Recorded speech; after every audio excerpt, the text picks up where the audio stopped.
para perwira, bintara, dan tamtama Tentara Nasional Indonesia yang saya cintai dan saya banggakan.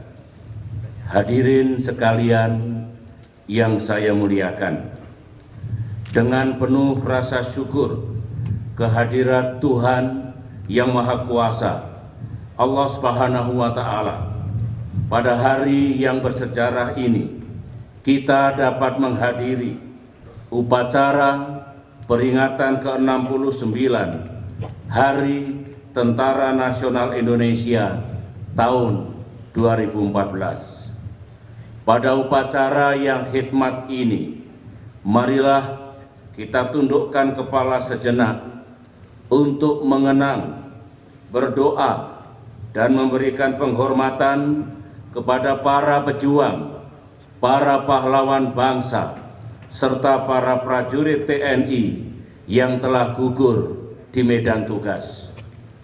Kita patut memberikan penghormatan dan penghargaan yang tinggi kepada para pendahulu kita yang telah mengorbankan jiwa dan raganya demi membela, mempertahankan, dan menegakkan kedaulatan Negara Kesatuan Republik Indonesia. Para prajurit TNI yang saya cintai dan saya banggakan, hari ini di tahun ke-69 berdirinya Tentara Nasional Indonesia, kita saksikan bersama kemajuan yang membanggakan. Postur pertahanan kita makin kokoh, alutsista makin lengkap dan makin modern. Kemampuan dan profesionalisme TNI makin tinggi, serta reformasi TNI dapat kita selesaikan dan tuntaskan. Kita patut bersyukur selama 10 tahun terakhir ini pembangunan kekuatan dan modernisasi dapat kita laksanakan dengan baik.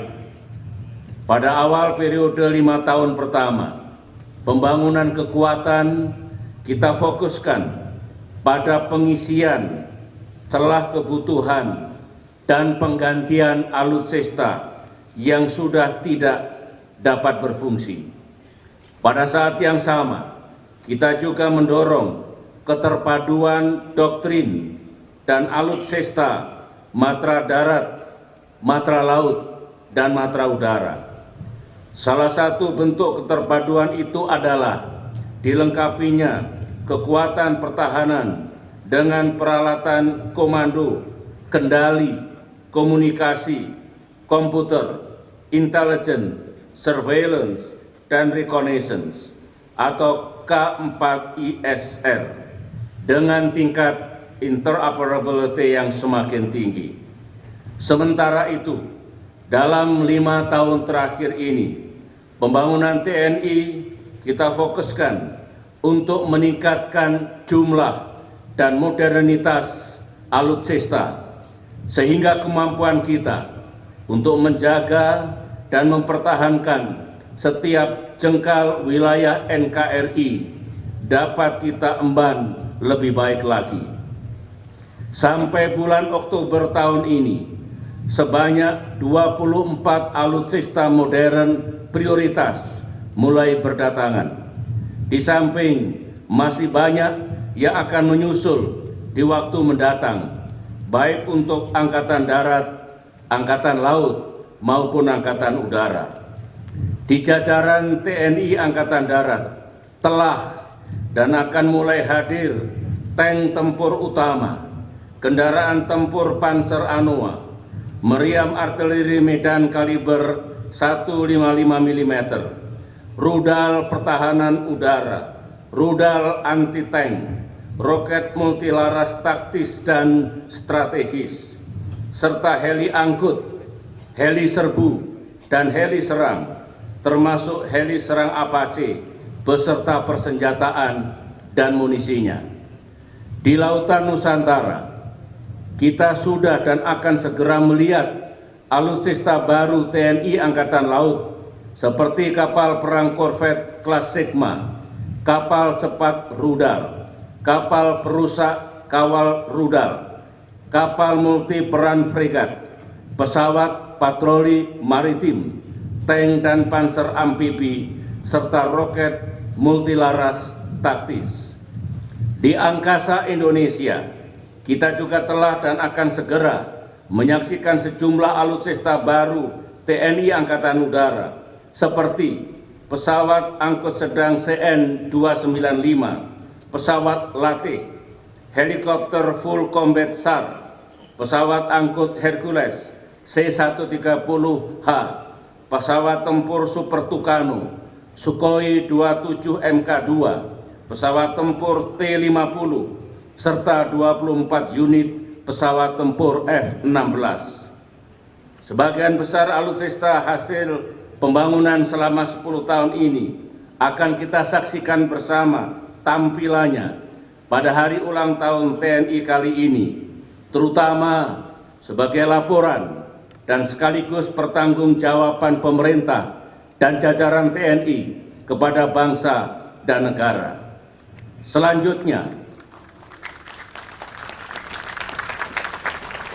Selanjutnya, pada tahun-tahun terakhir ini, sejalan dengan pertumbuhan ekonomi Indonesia, kita telah dan terus meningkatkan kesejahteraan prajurit, termasuk peningkatan gaji dan tunjangan, remunerasi, gaji ke-13, uang lauk pauk, dan perumahan prajurit.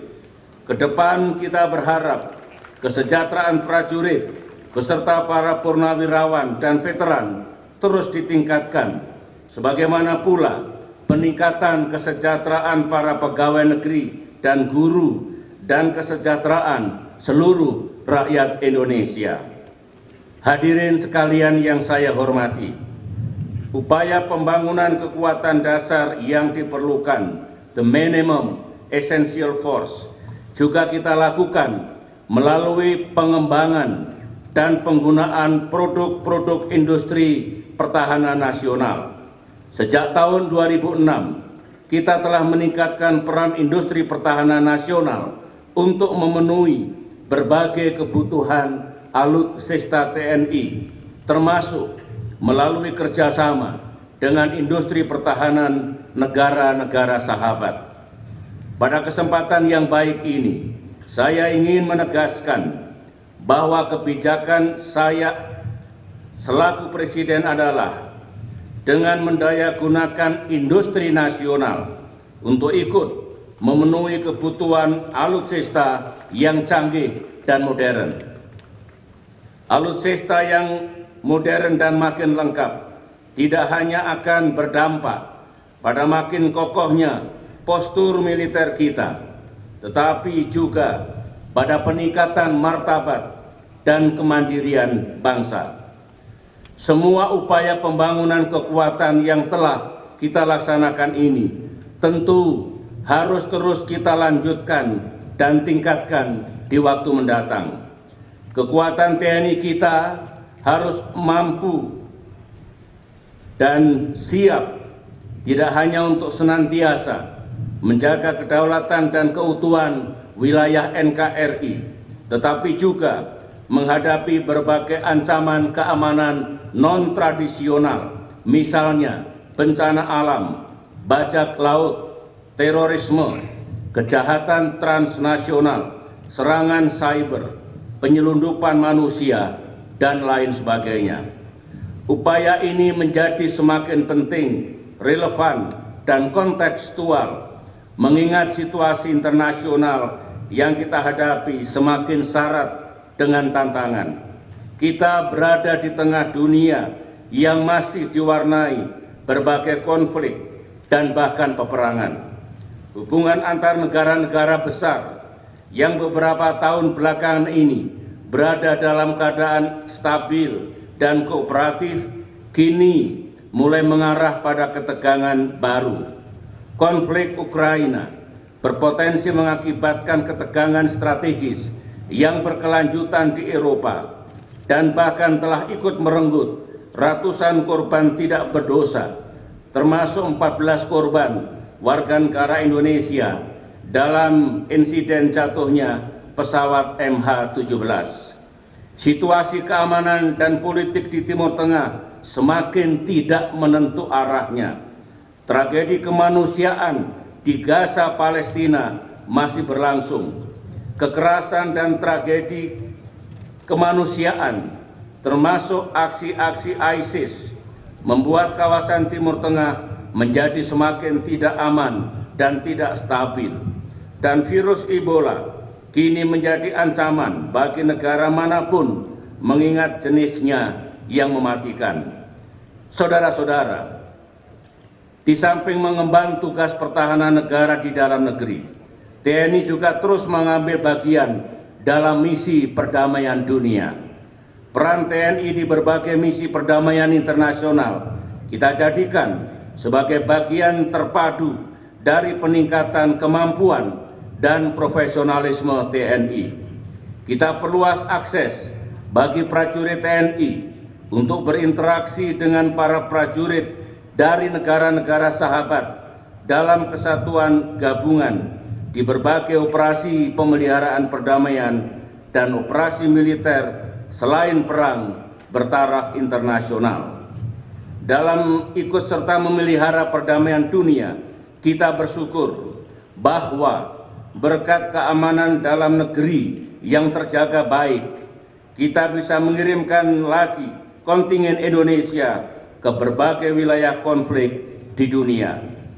Guna menyukseskan misi pemeliharaan perdamaian dunia tersebut, kita juga telah membangun kawasan Indonesia Peace and Security Center atau IPSC. Kawasan ini terdiri dari Pusat Misi Pasukan Perdamaian TNI, Pangkalan Pasukan Siaga TNI, Universitas Pertahanan, Pusat Pelatihan Badan Nasional Penanggulangan Terorisme, Pusat Pelatihan Badan Nasional Penanggulangan Bencana, Pusat Bahasa, dan Pusat Olimpiade Militer. Kehadiran IPSC di Sentul, Bogor, Jawa Barat ini telah mendapatkan apresiasi dari dunia, termasuk dari Sekretaris Jenderal PBB, serta telah menyelenggarakan pendidikan dan pelatihan bersama dengan puluhan negara sahabat. Saudara-saudara,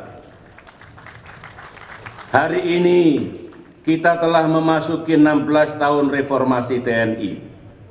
Sejak tahun 1998, TNI telah sungguh-sungguh dan konsisten melakukan reformasi internalnya. Saya sendiri ikut aktif dalam proses awal reformasi yang tidak mudah itu.